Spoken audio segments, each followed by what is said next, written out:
आवश्यकता नहीं है। आवश्यकता है तो प्रेम, सरलता और धैर्य की। महान बनने के लिए व्यक्ति और जाति को 3 वस्तुओं की आवश्यकता है: ईर्ष्या का परित्याग करना, धैर्य रखना, और जो सदाचारी बनना चाहे या अच्छा कार्य करना चाहे उसकी मदद करना। कार्य तो सामान्य ही होता है, इसलिए इससे घबराना नहीं चाहिए। आकाश से वज्रपात होने से भी मत घबराना। उठ खड़े हो जाओ और कार्य करो। जीवन रूपी समुद्र में अनेक बड़े बड़े जहाजों को नेता बनने की पाशविक प्रवृत्ति ने डुबो दिया है। इसलिए साहस रखो, नेता बनने की कोशिश मत करो, सबकी सेवा करो। मनुष्य ही सबसे अधिक मूल्यवान है, इसलिए उसे कार्य करते रहना चाहिए। पैसों की आवश्यकता नहीं है, धन रहे या ना रहे, इंसानों की सफलता ही जरूरी है। लोगों की मदद मिले या ना मिले, तुम्हें अपनी पवित्रता, नैतिकता और भगवत प्रेम का आदर्श छोटा नहीं करना चाहिए। मेरी ईश्वर से यही प्रार्थना है कि तुम लोग इसी रणभूमि में वीर गति को प्राप्त करो। जो आग मेरे अंदर जल रही है वो तुम्हारे अंदर भी जल उठे, तुम्हारा मन और मुख एक हो। सुप्रभात, मैं आयुषी पाल, कक्षा 6th की छात्रा, आज आपके सम्मुख राष्ट्र कवि मैथिली शरण गुप्त जी की एक कविता प्रस्तुत करने जा रही हूँ, जिसमें प्रकृति का मनोहर चित्रण किया गया है। चारु चंद्र की चंचल किरणें खेल रही हैं जल थल में, स्वच्छ चांदनी बिछी हुई है अवनी और अंबर तल में, पुलक प्रकट करती है धरती हर तृणों की नोकों से, मानो झूम रहे हैं तरु भी मंद पवन के झोंकों से। पंचवटी की छाया में सुंदर पर्ल कुटीर बना, उसके सम्मुख स्वच्छ शिला पर धीर वीर निर्भीक मना। जाग रहा है कौन धनुर्धर, जबकि भुवन भर सोता है, भोगी कुसुमायुध योगी सा बना दृष्टिगत होता है। क्या ही स्वच्छ चांदनी है या है क्या ही निस्तब्ध निशा, है स्वच्छंद सुमंद गंधव निरानंद है कौन दिशा। बंद नहीं अब भी चलते हैं नियति नटी के कार्यकलाप, पर कितने एकांत भाव से, कितने शांत और चुपचाप। है बिखेर देती वसुंधरा मोती सबके सोने पर, रवि बटोर लेता है उनको सदा सवेरा होने पर, और विरामदायिनी अपनी संध्या को दे जाता है शून्य शाम तनु, जिससे उसका नया रूप झलकाता है। सरल तरल जिन तुहिन कणों से हस्ती हर्षित होती है, अति आत्मीया प्रकृति हमारे साथ उन्हीं के रोती है। अनजानी भूलों पर भी वह अदय दंड तो देती है, पर बूढ़ों को भी बच्चों सा सदैव भाव से सेती है, सदैव भाव से सेती है। धन्यवाद।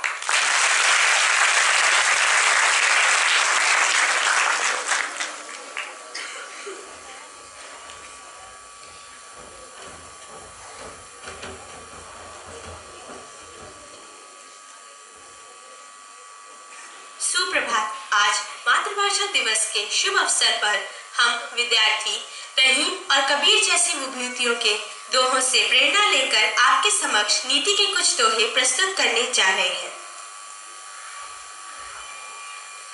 रहीम ने धागा प्रेम का, मत तोड़ो चटकाए, टूटे से फिर ना जुड़े,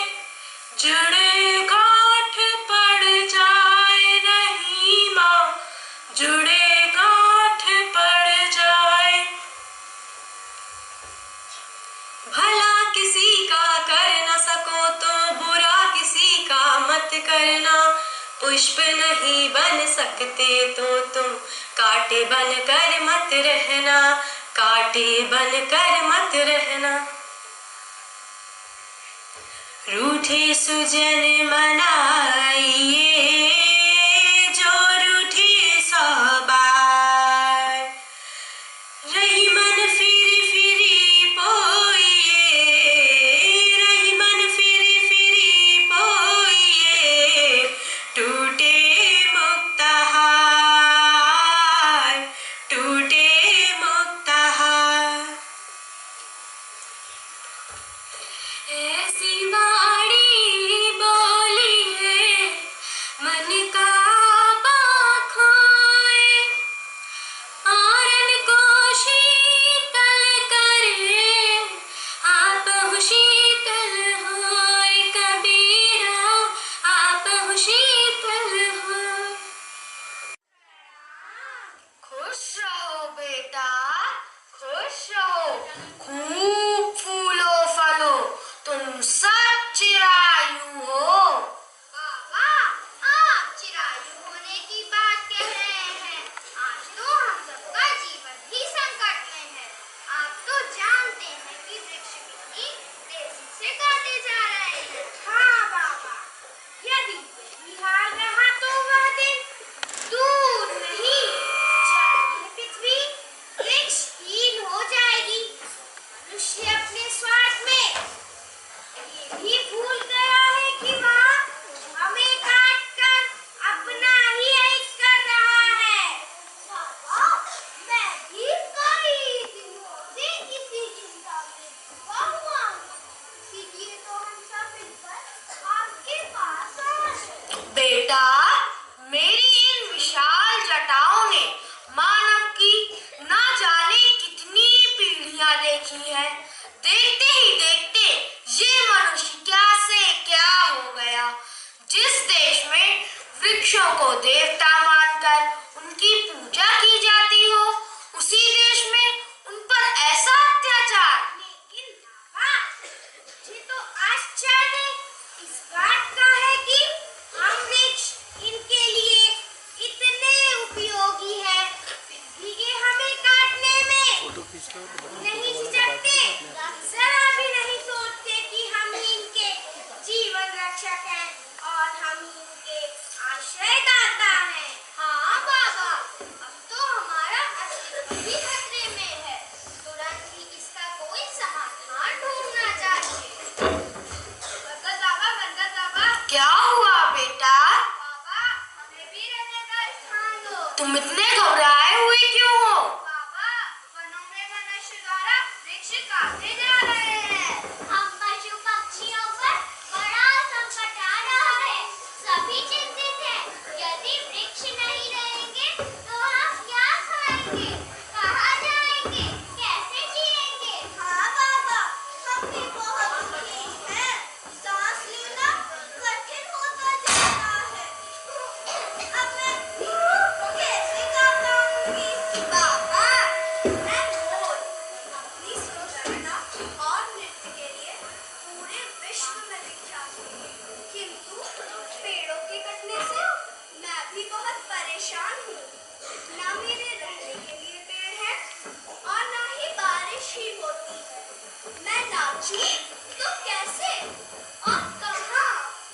बाबा, देखा आपने, मनुष्य के स्वार्थ ने सारे प्राणी जगत में त्राही त्राही मचा दी है। हाँ हाँ, मनुष्य स्वार्थ में अंधा हो गया है।